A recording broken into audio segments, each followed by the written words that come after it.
जय श्री कृष्ण जी की जय, भगवत गीता जी की। संबंध। इस प्रकार अर्जुन के प्रश्न को उत्तर देकर अब भगवान 2 श्लोक द्वारा युद्ध करने में सब प्रकार के लाभ दिखलाकर अर्जुन को युद्ध के लिए उत्साहित करते हुए आज्ञा देते हैं। तस्मात्त्वमुत्तिष्ठ यशो लभस्व जित्वा शत्रुन् बुद्धशव राज्य मये वेते निहिता पूर्वमेव निम्मांत्र भव सव्यसाचिन्। अतएव तू उठ, यश प्राप्त कर और शत्रुओं को जीत कर धन धान्य से संपन्न राज्य को भोग। ये सब शूरवीर पहले से ही मेरे ही द्वारा मारे हुए हैं। हे स्व साचिन, तू तो केवल निमित्त मात्र बन जा।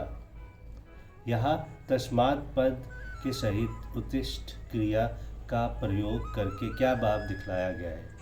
तस्मात् के साथ उत्तिष्ठ क्रिया को प्रयोग करके भगवान ने ये भाव दिखलाया है कि जब तुम्हारे युद्ध न करने पर भी ये सब नहीं बचेंगे, निसंदेह मरेंगे ही, तब तुम्हारे लिए युद्ध करना ही सब प्रकार से लाभप्रद है।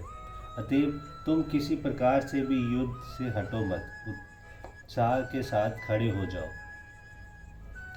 यश लाभ करने और शत्रुओं को जीतकर समृद्ध राज्य भोगने के लिए कहने का क्या अभिप्राय है। इससे भगवान ने यह भाव दिखलाया है कि इस युद्ध में तुम्हारी विजय निश्चित है।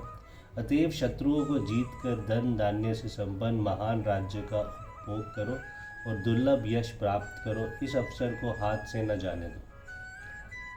सव्यसाचिन नाम से संबोधित करके ये कहने का क्या अभिप्राय है कि ये पहले से ही मेरे द्वारा मारे हुए हैं, तुम तो केवल निमित्त मात्र बन जाओ।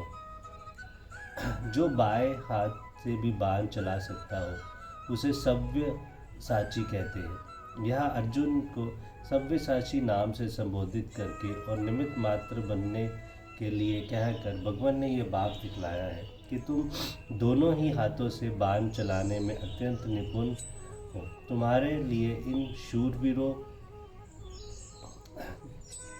पर विजय प्राप्त करना कौन सी बड़ी बात है। फिर इन सबको वस्तुतः तुम्हें मारना ही क्या पड़ेगा। तुमने प्रत्यक्ष देख ही लिया है कि सब के सब मेरे द्वारा पहले से ही मारे हुए हैं। तुम्हारा तो सिर्फ नाम भर होगा। अतएव अब तुम इन्हें मारने में ज़रा भी हिचको मत। मार तो मैंने रखा ही है, तुम तो केवल निमित्त मात्र बन जाओ। निमित्त मात्र बनने के लिए कहने का ये भाव ये भी है कि इन्हें मारने पर तुम्हें किसी प्रकार का पाप होगा, इसकी भी संभावना नहीं है, क्योंकि तुम तो शास्त्र धर्म के अनुसार कर्तव्य रूप से प्राप्त युद्ध में इन्हें मारने में एक निमित्त पर बनते हो।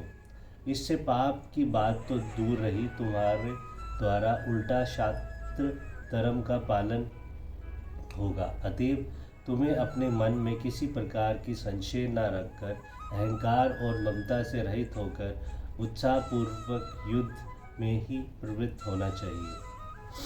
जय श्री कृष्ण जी की जय। हरे कृष्ण।